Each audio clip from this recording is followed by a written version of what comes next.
जी अस्सलाम वालेकुम। तो फ़ैया अली अलैहिस्सलाम मदद। मैं ज़ाकिर दबीर अब्बास पूरी मुस्लिम कौम की ज़ुबान बनकर खसूसन बिलखसूस ईरान की तरफ से इसराइल को एक पैगाम देना चाहता हूँ।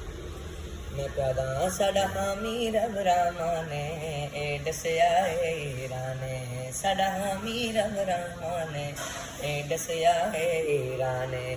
असां इसराइल मिटेसूं, असां इसराइल मिटेसूं, साडा वाज़े लाने ए दसिया है ईराने। मैं पैदा असां कैं तू भी नहीं डरदे, नाल दुश्मन नाल है लड़दे। असां पाक सुनैन दे नौकर हैं, सीना तान के खड़दे। असां पाक सुनैन दे नौकर हैं, सीना तान के खड़दे।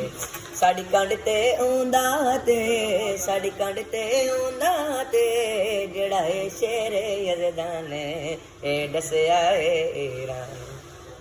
तो जो करना मैं पैदा हक हक है आन दसे सो, असा इंज दी जंग करे सो।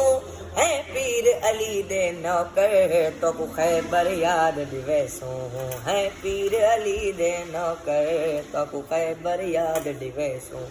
साडी रब खुद मदद करे सी, साडी रब खुद मदद करे सी, साडा पुख्ता है ईमाने ए दसिया है ईराने। सलामत। अब इसे मैं प्यादा मौला दे मातम सारे, है दर्दा नारा मारे।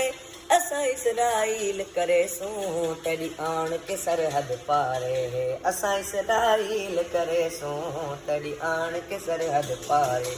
तेरे सेंटर दे विच लैसू, तेरे सेंटर दे विच लैसू। असा आन के अलम निशाने